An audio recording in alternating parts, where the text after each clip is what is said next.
what is your intention going into that room? What do you actually want to accomplish? What's your strategy? And when you go into that room, you're all in. You don't play half anything. You go all in. You go to the center of the room, you stand on both feet, and you go talk to a Vin or a Shane, who's the promoter, and you introduce yourself and you build relationships and you have that strong intention. You're going to come away with some really good contacts. Really good contacts.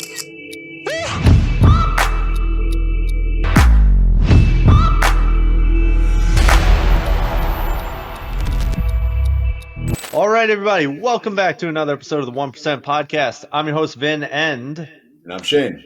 And today we are joined by my good friend, Shawn Finnegan. How we doing, my man? I'm doing great. Thanks for the invitation. Appreciate it.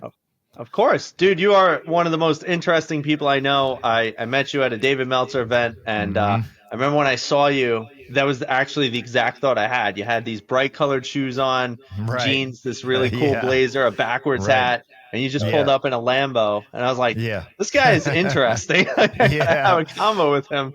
And now here we are. I had the same experience with you. Like, I know you do a lot of mindset coaching, and like that conversation, some of the things you brought out, like I thought it was like deep, really good, crunchy stuff that I left there with going, dude, that was so powerful. This was like, I reflected on that stuff for a long time after. So I appreciate it.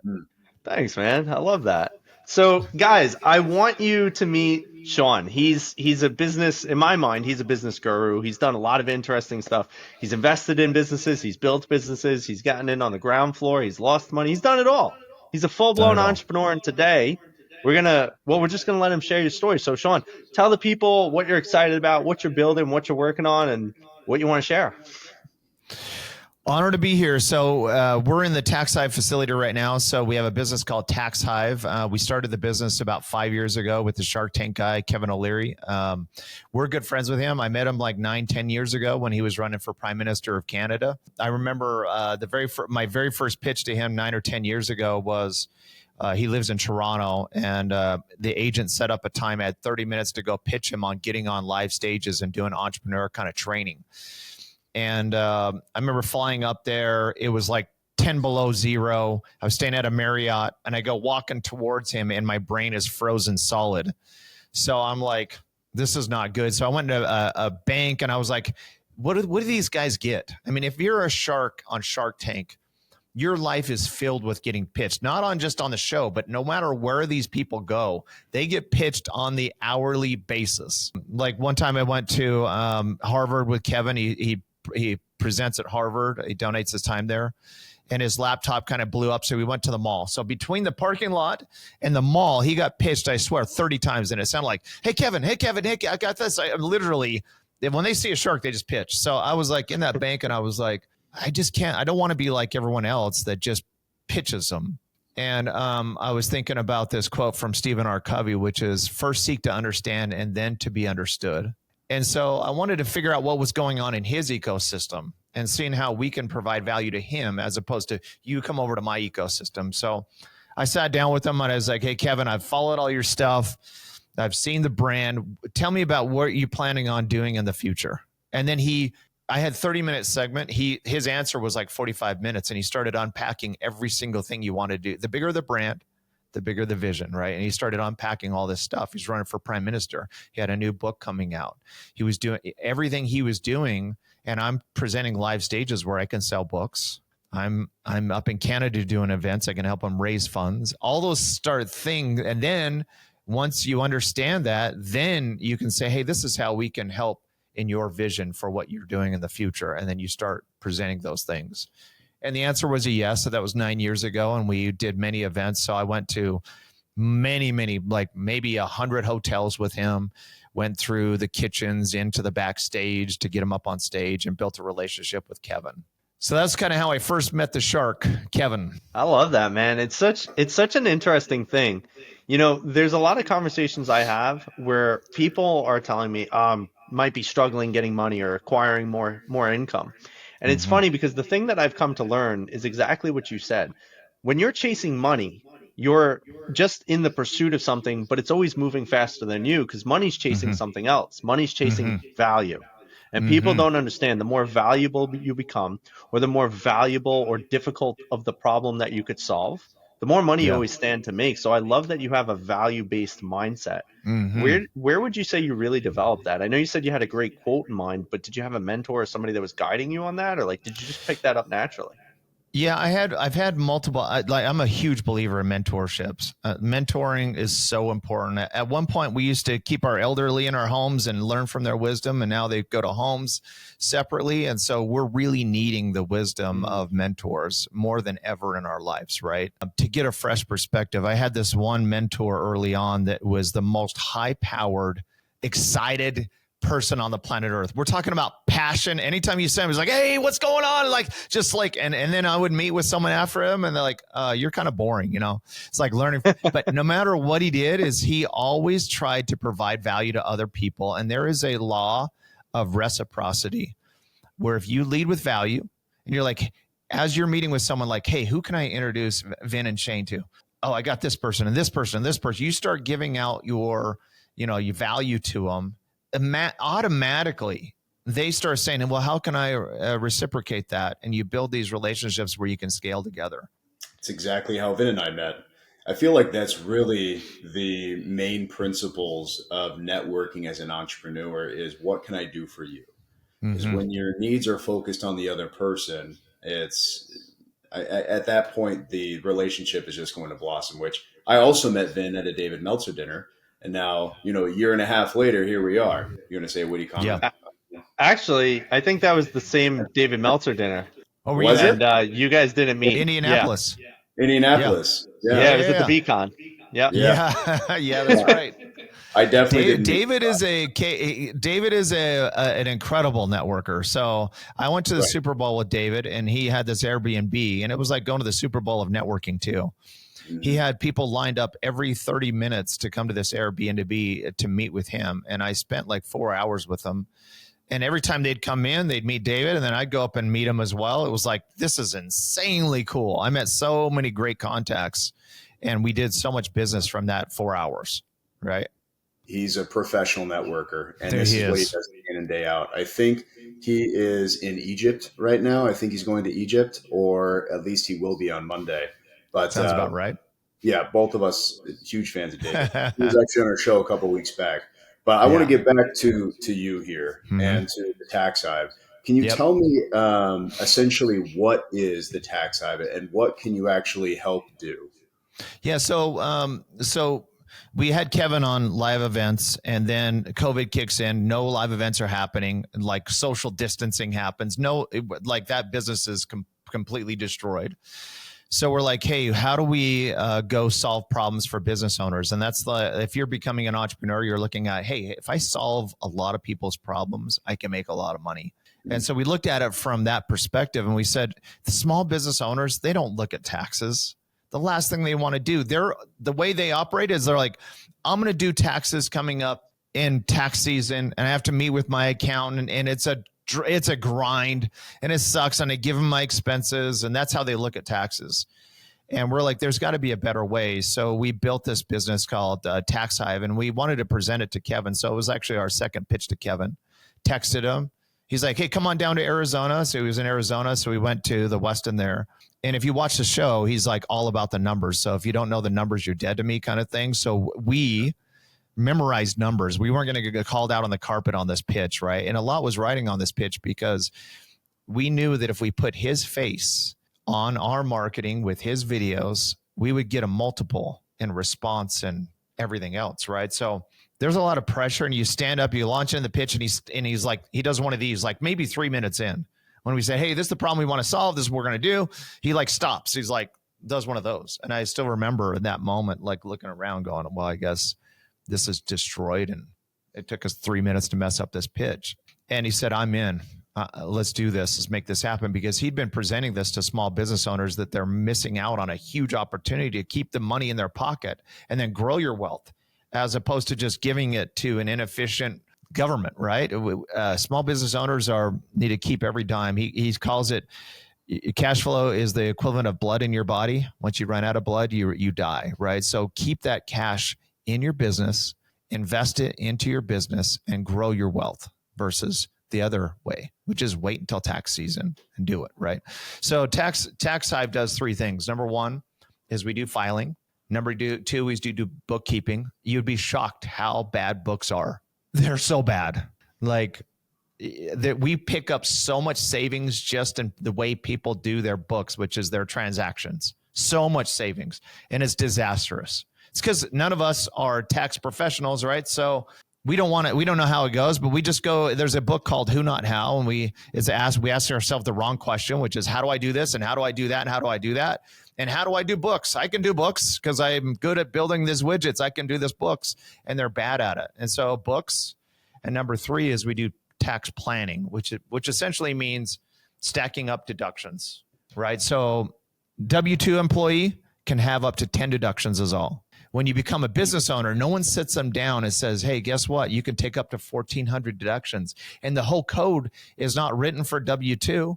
We could take 3 or 4. It's written for business owners. And the reason why the code's written for business owners, they want GDP to go up. They actually want you to be successful. They're not a scary organization. They actually want you to use the code to grow your business because the government gets taxes in multiple ways, not just income tax, right? So that's really what we're good at. So most business owners take 1 or 2 or 3 or 4, just like they were W-2, but they can access up to, call it 10, 5, 7 more deductions that they should be taking with just a little bit of planning. And that's the piece that we're really good at. So you want to go ahead? Yeah, I do. Because I got another question. Do you have a feeling or a question? Mine's a question. Yeah. You go ahead, Vin. All right. Mine's a backup for these deductions here on a different scale. All right. So I'm sure that'll come up too. But my question. So you work with small business owners. Yeah. Obviously, Yeah. a lot of small business owners are already tight with cash and all of that. You know, Yep. what are fees that are associated working with Tax Hive? Do you have like regular numbers that people can jump in on? Like, is it really good for these small business owners? Like, what could people expect if they're trying to work with you guys? Yeah, so we don't we do fees based on the size of their business, right? It doesn't make sense for us with a super complex business to have the same fees as someone who's just like, hey, I just got my start. I'm doing $100,000 top line revenue, and I'm bringing in 30,000. That person's going to be a lot less. So that person's going to be less than a couple grand. And let's say that they have their revenue, or let's say their income's like 20, 30 grand from that 100 grand. They're probably on the hook for 5,000 to 10,000 in taxes. We can help them in that aspect. So let's say it's $1,500 for that plan. We're going to be able to save them $4,000 to $5,000 to $6,000 of their tax liability. So even though there might be $1,500 to $2,000 for a small business owner, we're able to multiply that with stacking up deductions. Gotcha. Yep. So I want to take this to business owners and entrepreneurs who watch this, who are a little bit more sophisticated than this. Mm-hmm. As far Shane as, means himself. well, sure. So for businesses in the 7 to 9 figure realm, Yeah. and they've been around for a while, and they know the tax deductions here, and they know properly how to elect it, and essentially hiring people that are smarter than they are, which that's step one, to actually go this route. Is there something in there? Is there something that you guys know specifically that other CPA firms and companies don't? Because right now, I know a couple of entrepreneurs in this same realm that are paying anywhere from $8,000 to $20,000 for their CPA to handle their entire portfolio. Yep. But this portfolio also comes with diversification, not just an S corp, C corp, not just one business. It's more of an investment portfolio, insurance policies, foundations and trusts and things like that. Yep. So mine is, how diverse do you actually get with your clientele? And is there something as far as, tips and tricks that that maybe regular CPAs don't? Yeah. Great question. So we handle businesses as small as 50 grand top line revenue to 100, all the way up to the multi-million dollar range, right? And essentially it's got to be a customized approach. We look at their last 2 years of taxes and see what they haven't been taken and what they have. And then we identify based on that what they can actually add in addition to what they're taking. And rarely, even if they're a complex, super high-end business owner, rarely do we ever find anyone who's taking the full deductions. Rarely. And I think a lot of people just don't understand that, like literally accountants are like, you go into a grocery store and you pay for your food and the checkout person is generally accounting function. So 70-80%, according to our stats, are upset with their accountant. They don't feel like they're taking the full deductions, but they're not hiring their accountant for what they need, which is actually planning. They need someone who's a personal shopper that's going to walk them around and show them what to avoid and what to do versus I'm just checking out.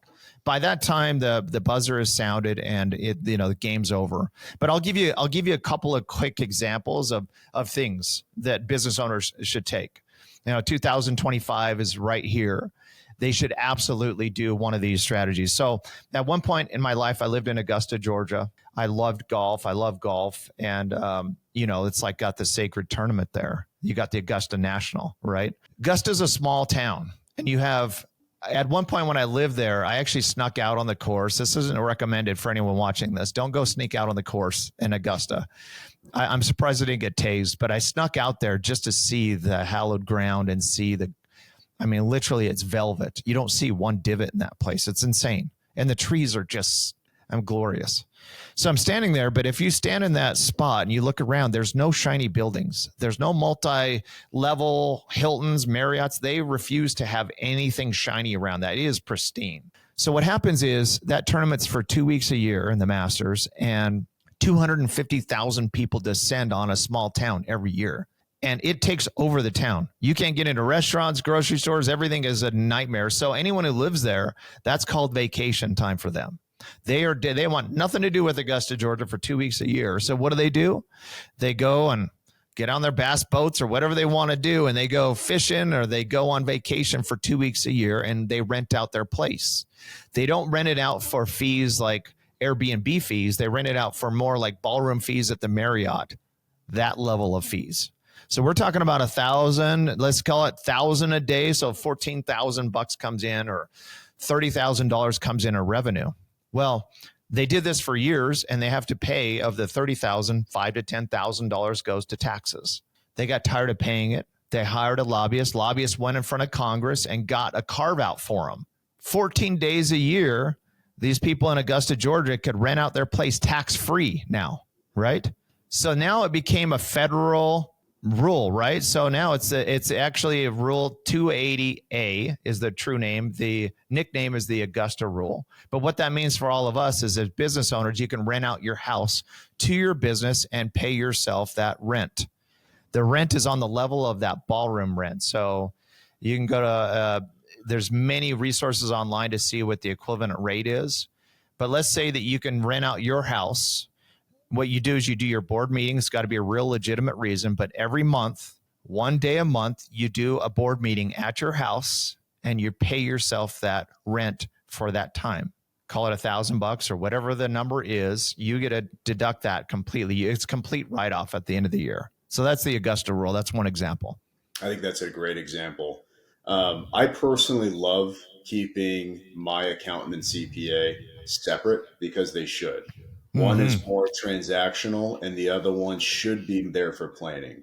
I think a good rule of thumb for people who are in this realm that I was previously talking about should interview their CPA and essentially see what they're currently invested in, what strategies they're using for themselves, what net worth they're actually in, because you shouldn't be utilizing a CPA that has, one, that's not practicing what they're preaching, or two, is in lower net worth than what you're currently in. Do you agree with that type of foundation? 100%. You know how many business owners I have? Like, I'll give you an example. So I have this buddy named Scott. He's actually complex. He does top line millions of revenue. He's a construction guy in steel construction, big buildings. Didn't make money. Has an accountant. His accountant every time is like, hey, just bring me this stuff. Just don't talk to me until tax time. Bring me your crap, right? Well, 2 years ago, he goes from not making money to a banner year, which is fantastic. But then he gets hit with a $400,000 bill at tax time. And he goes to his accountant and is like, why didn't you tell me? He's like, well, you just had a great year. You just got to pay the piper. That's the way it works. It's almost like they work for the IRS and not for the entrepreneur, right? So he comes to me and he looks like he got hit by a truck. And I was like, what's up? And I said, well, show me your deductions. He had like 4 or 5. And he's in construction with tons of stuff. He could have qualified for 15, 20. And so he became a Tax Hive client, and we're going to save him in the hundreds of thousands of dollars in his taxes, right? But yeah, you should question everything. If you're having to go to your accountant and ask your accountant or your CPA all this stuff, and you feel like, hey, why am I the one having to tell this person to do this? If you're asking yourself that question, you should look at getting a planner that's going to help you plan. Shawn, you and I are going to be meeting after this. So I think that's my follow-up question to this tax-wise is for people who are interested in essentially seeing if you could save them money or if this is going to be a good relationship to go down. What do you exactly do? How do you actually, start this process? Yeah. I'm just curious. Yeah. So we have a great team that you can talk to, but I'll send you a link. We have a tech platform that we built to ask you 17 questions as a business owner. It's called our Business Blueprint. I'll send you the link. Everyone that's watching this can get that complimentary. Just click on the link, ask you questions about your business, and then it will spit out a report to their email that will show them many times right now where you can save over 10 grand. Like right now, we identify like low hanging fruit in that Business Blueprint. So we'll send you that link. Everyone can go there first and get a list of saying things they can do right now. Awesome. Shawn, I have another question for you. It's unrelated to the tax stuff though. Because I think this has been obviously phenomenal. And for those of you that aren't watching, he has like a honeycomb behind him as his design. So got the hive. It's the hive. I love it. Yeah. But you mentioned something really powerful before, and Shane and I talk about this a lot, but I'd love to dive deeper with you.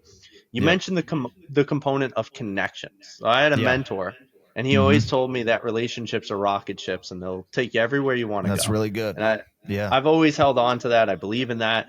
What do you do when it comes to relationships or networking? Like, where have you found some massive success, and like, how do you do it? Yeah, so I'll just give you my quick why of where I started down the path of networking. I started my first business 2009. It was a bad year to start a business. I wish someone would have gotten a time machine and say, don't start a business in 2009 because it was really horrendous. But I did, and I was like young, aggressive entrepreneur, wanted to make an impact on the world, and it was all about this education piece and getting people education and doing big stages and that kind of stuff. And I didn't have an office at the time. I was unemployed, and I had a few friends, and I had this computer sitting in front of me, and I did all my projections on the computer. The computer said that I would be a multimillionaire, right? So I was a spreadsheet millionaire. I didn't have very much savings at the time at all. I had a house and a car.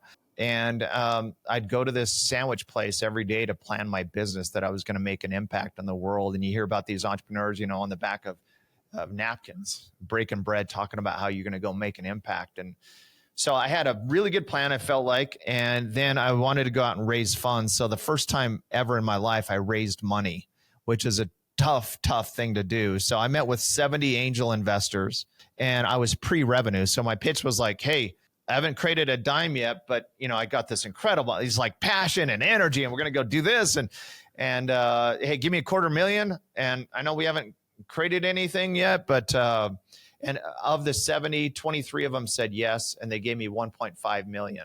And, so I remember that day, it was like, the king of the world, I felt like, because, I had a spreadsheet that said I was going to be a millionaire. I now had recruited some good people.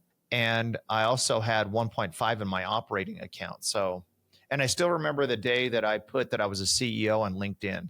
So pretty cool. So I was like CEO, 1.5 in the bank. And I was like, I felt like, and my dad was a bookstore manager, and, with 5 kids. My mom was the side hustle. So I didn't come from anyone who had money. So it was like, hey, I was able to create this. And then Kevin O'Leary, one of his quotes is, in business, poo-poo happens. And over the next 12 months, I launched the business, and I made about every mistake you can make in the book. If you've made an operations, a sales, a marketing mistake, I've probably made something very similar. My first event was with David Bogdad, Automatic Millionaire. I did direct mail for my marketing campaign. Direct mail got tied up, and the direct mail hit 2 weeks after the event. So imagine having 500 chairs sitting there. Then you're the master promoter, that you're CEO, and in comes a limousine. You paid him 50, 60 G's to get up for 30 minutes, and you've shared the vision with him, and there's 30 people in the room. I mean, you feel like you want to throw up and dig a hole and jump in, right? So many mistakes. Long story short, I lost the 1.5, not all the way. It was actually worse than that. I lost 1.5. I hawked my house and my car to keep the business afloat. And I was down to $2,500 in the bank. This is 1 year later. So you imagine the pounds per square inch pressure at the time. I had these employees that had faith and confidence in me. This is a Thursday night. I can't make payroll of $3,500 the next day.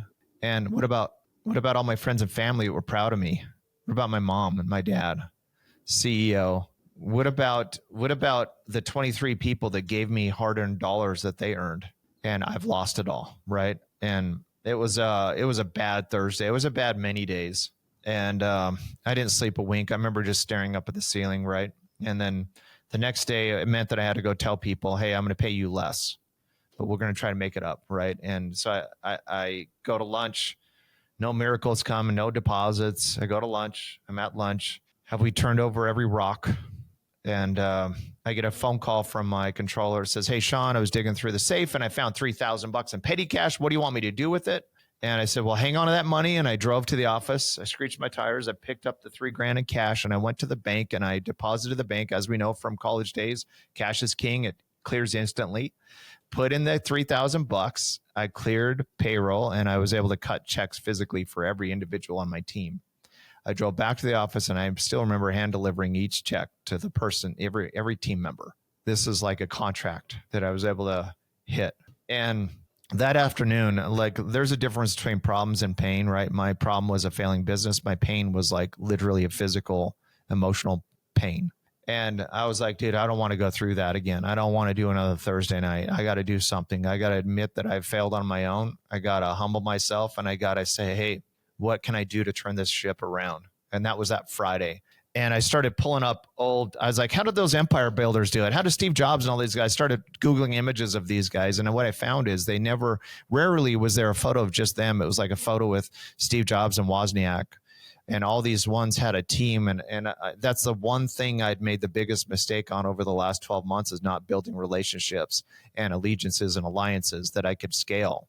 And that was my thing that hit me to my core. And I said, I'm going to start right this minute because my head was in the sand and I was knee deep in crocodiles trying to put out fires every day. So I reached out to a couple of really successful people. They ultimately became my business partner.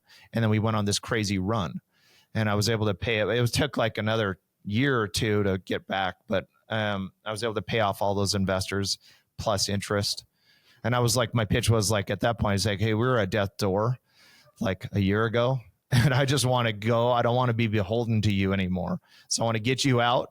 Here's a great return. And they all made I think it was like 2 point something I had to pay out, but I got rid of all those investors and I took the business back. And we went on this run. And it was a crazy run. And it was only because of the relationships I built. And I found great people and they had great relationships and they brought them to the table. And it wasn't like me, it was like working at it as a team. So from that moment on, if you ask me the why, that's my why that changed my whole life. And I've lived it personally. So when I see these young, struggling business owners, I'm like, just build. You're one or two intros away from really getting what you want in your business, right? That is so selfless. I think that's an amazing story. The fact that you bet on yourself with your house, your car, with the rest of your money. You took care of your team, and then you went back to work and you figured out, how can I get out of this? And embracing teamwork and other people's ideas and asking for help turned it around. Yeah. I mean, if that's not one of the best stories I've ever heard on this podcast, I'd be lying to myself. And I definitely resonated with parts of your story for myself. Yeah. And I think really what it comes down to is entrepreneurs, 1%, people who, are essentially self-risen. When you're backed into a corner, you figure it out. You ask for help. And I just, I thank you so much for sharing. That was a phenomenal story. Thank you, Shane. For those of you that missed it, if you're not watching this on video, which you should be, our YouTube's the best, but Shane was literally on the edge of his seat, like almost facing the camera, listening to Shawn. And I agree. I love that story, Shawn. So tell me, with that understanding of how relationships are so powerful, how have you transmuted that now? Like I personally know you're doing a lot, but please tell everybody what you're up to in the relationship building world. Yeah, so I think it boils down to three things. I think there's great three powers in networking. And most entrepreneurs that I've seen, the vast majority don't do the three of them well. But if you ask them, how do you marketing? They're saying, hey, word of mouth. So I think there's huge opportunities on this front. First one is live events. There's so many live events. There's meetup.com. There's so many live events going on around you right now. We are programmed, the way God created us is to interact with other people. You have to be with other people. That's how we're built. Dean Graziosi, a friend of mine, says, once you're born into this world, the umbilical cord is cut. You spend the rest of your life trying to plug back into something, right? And it's like how we're created. But what I've seen, the best practices and worst practices in even a live event is I literally went to an event a month ago. It was at a shooting range my friends put on, and I just sat by the door to see how people show up. And most of them were doing this because it's a safety blanket. They were just looking at their phone, and they had their heads down, and they walked into the room, probably 80-90%, because it's awkward, it's uncomfortable. And so I'm a big believer, like how you show up in those events is, I look at that door as a portal, and what is your intention going into that room? What do you actually want to accomplish? What's your strategy? And when you go into that room, you're all in. You don't play half anything. You go all in. You go to the center of the room, you stand on both feet, and you go talk to a Vin or a Shane, who's the promoter, and you introduce yourself, and you build relationships, and you have that strong intention. You're going to come away with some really good contacts. And I always like the riches are made in the follow through, right? So I see Shane. I'm like, hey, Shane, based on what you're doing and what I'm doing, there's a great fit I see here. How's your schedule at Tuesday next week for a quick lunch? Or how's your schedule at, because if I leave those two doors, I know I'm going to have a tough time following up, but I really see a great opportunity here. How's your schedule? And I always leave with, not everyone, you don't want to talk to everyone, but they're the ones that make sense. Leave with 3 or 4 appointments. Like many entrepreneurs, they'll leave an event. And I was like, hey, who are you following up with? Oh, I did get some cards and I got some numbers. Then it's that awkward, hey, Vin, I saw you at the thing. You actually demonstrated this. Like we connected there at the live event with David, right? And then you followed back up with me, right? So that's number one. Do you guys feel you feel like that's true? Oh yeah. I think that everything actually, Shane has a very Shane and I have similar yet very different approaches too, like with networking, right? So I like to talk to people, kind of really get a good feel for who they are, go a little bit deep, and then try to double back, especially with the people I felt like I had really great conversations with. And then my first thing is the next day, or like if it's a multi-day event, let's just say, once the event's over and I'm back home and everybody's back home, I immediately do a follow-up of like, hey, Shawn, it was so great to meet you, man. Awesome. I really love the combo. I'd love to have, another one. Can we schedule a call and just get to know each other more? And I think that's the best way to do it. That's the 1%. What you just identify, that's only 1%. 1 out of the 100 in the room will do that. I'm a little bit more aggressive. Let's be realistic here. When you're going to a networking event, you're networking. So at this point, you only need 2 minutes to find out if this person is going to be a benefit to your business. So at that point, if they're not, I'm not going to beat around the bush. Yes. So I'm going to go to the next person. Mine's a numbers game. And if that person's interesting and I like their elevator pitch and they like my elevator pitch, I'm going to book something right then and there on my calendar and schedule something there.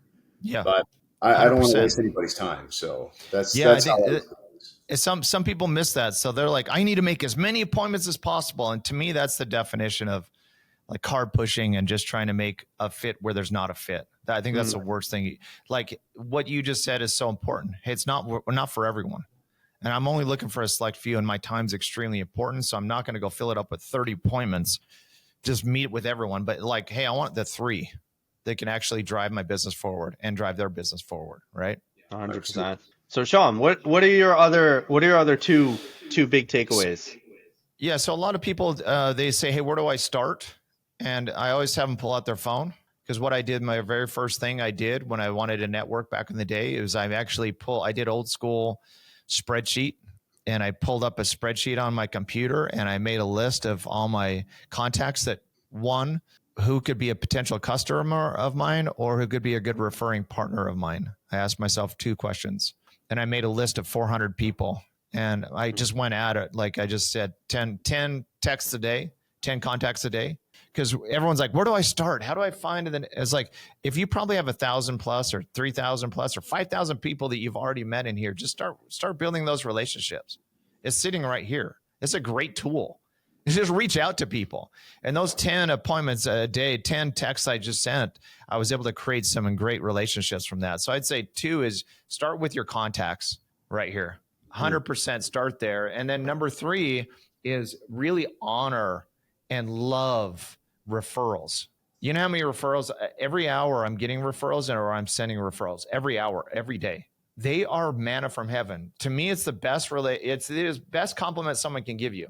I've had a relationship with Vin for a long time, and I feel so good about the relationship with Shane. I'm willing to introduce my friend that I've invested all this time with to Shane. How should you honor and respect intro? You should 100% acknowledge, and you should 100% follow up with that person every single time. And most entrepreneurs completely fumble on this. They either don't respond or they say, hey, nice to meet you, with zero follow through. They're like, hey, Shane, Vin, thank you so much. It's an honor. I appreciate it. Your friendship. Shane, great to meet you. I'd love to connect. How is your Tuesday at 2:00? I'd love to just jump on a quick call. Because you obviously see something that is a good fit between Shane and I, and you're making that intro for a reason. And I've had so much gold come from that. It's crazy.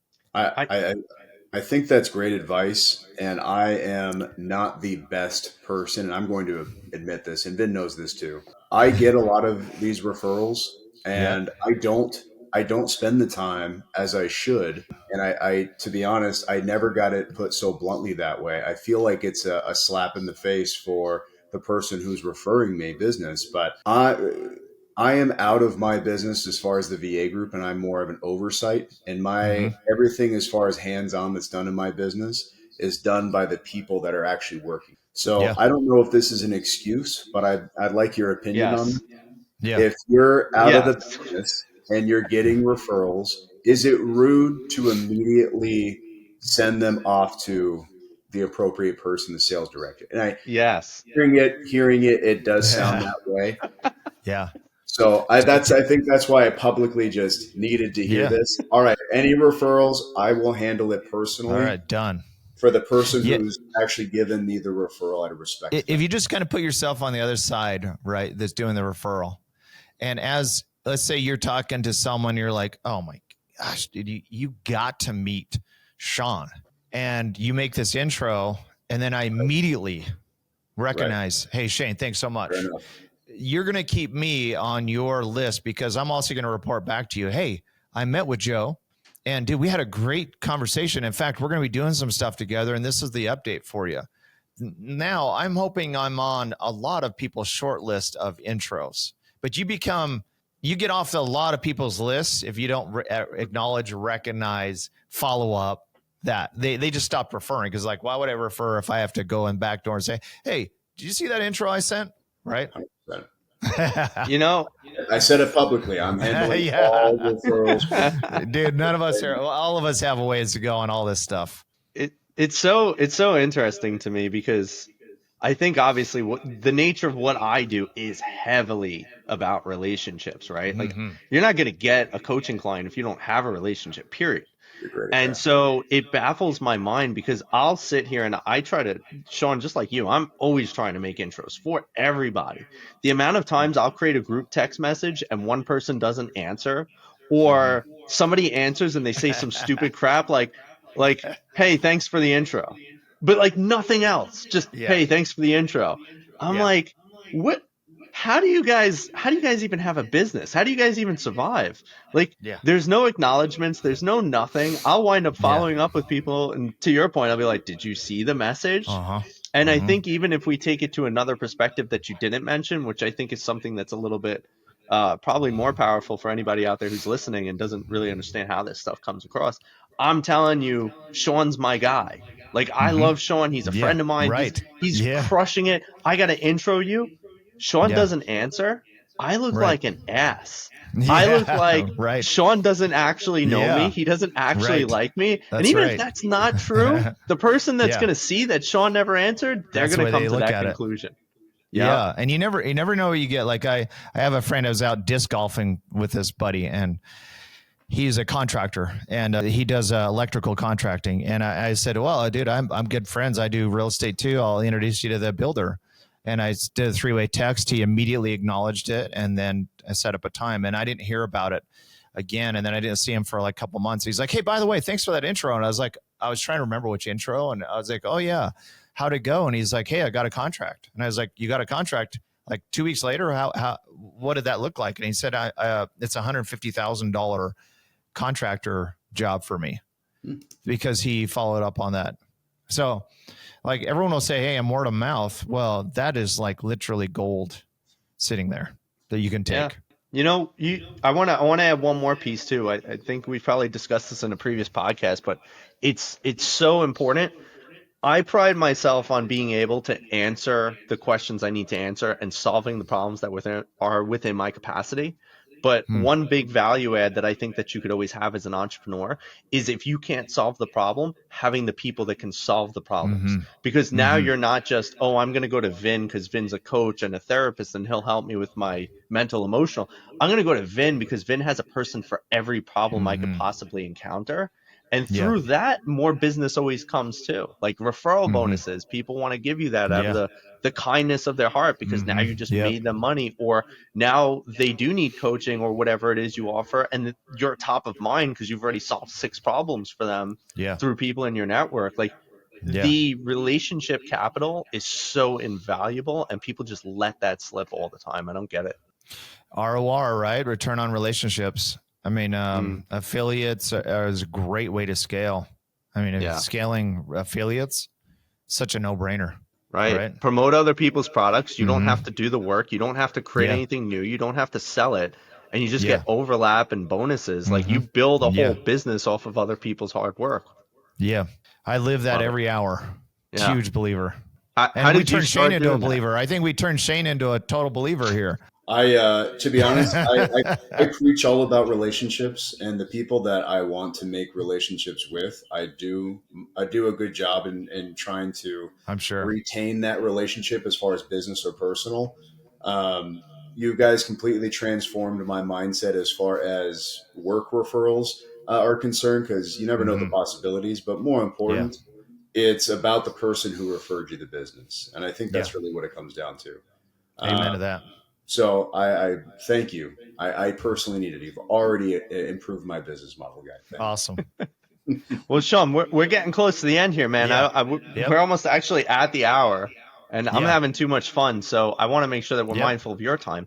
So we got 2 last things for you. One of them is, as you know, our podcast is called The 1%. It's not about being a billionaire, although that is a great way to be a 1%er.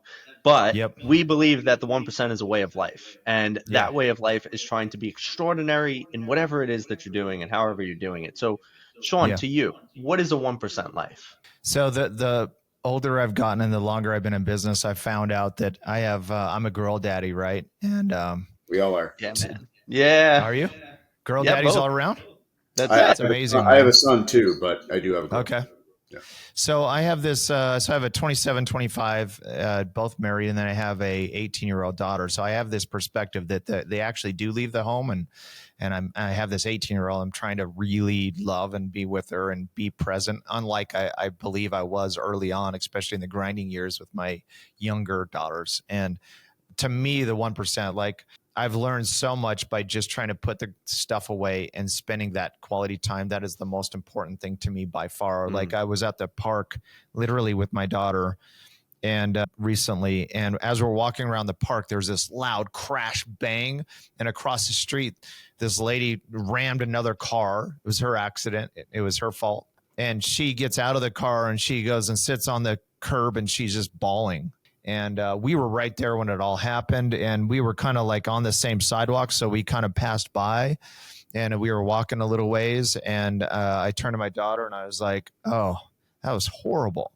And and then I look back and my daughter's not there. She's sitting next to the woman on the sidewalk. Right. And she's got her arm around this lady and she's saying, are you okay? And that kind of stuff. And to me, it was like one of those moments where it was like, I've learned so much from this little 18-year-old girl in this moment than I have with anything. So to me, it's like, when you talk about relationships, it's your personal relationships. It's those children. It's your family. Business definitely fuels all that. And I'm a huge believer and lover in all that. But to me, the 1% lifestyle is being that person, being the father to incredible children.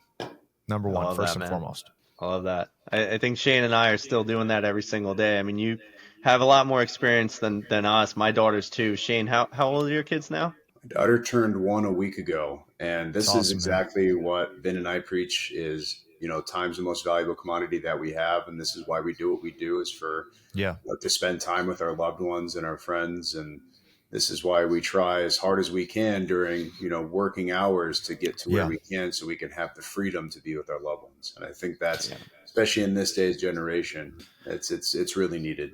And especially with all these phone distractions, I don't even have mine here. So I'm proud about that.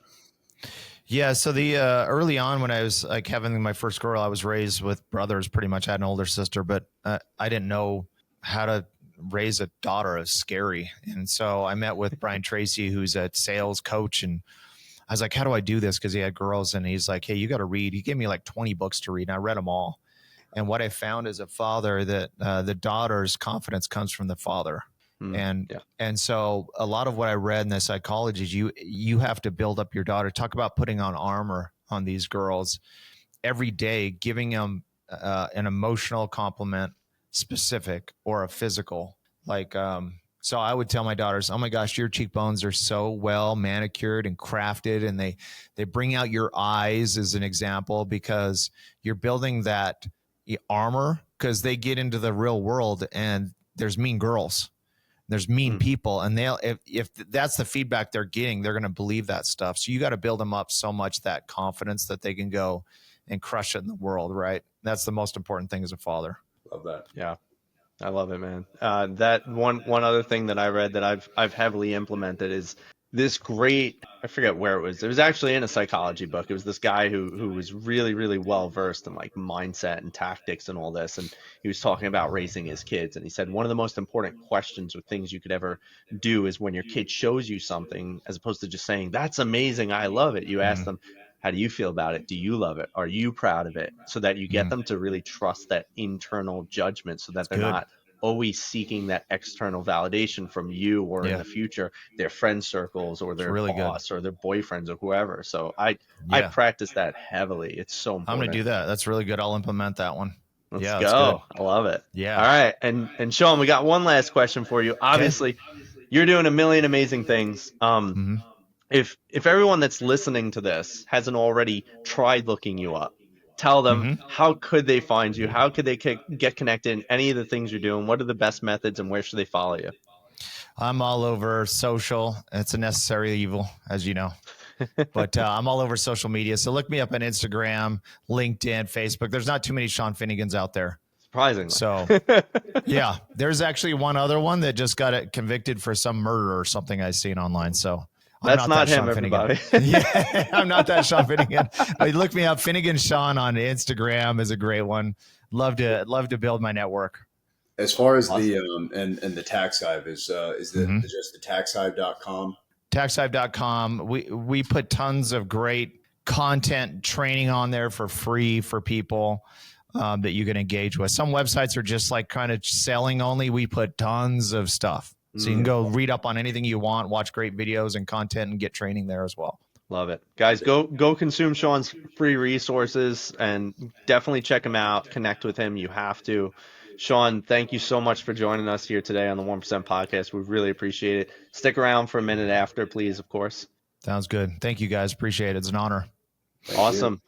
As always, people, please like, share, subscribe, comment. Let us know your thoughts. Reach out to Shawn. And I'm your host, Vin. And I'm Shane. And that was Shawn. We're out.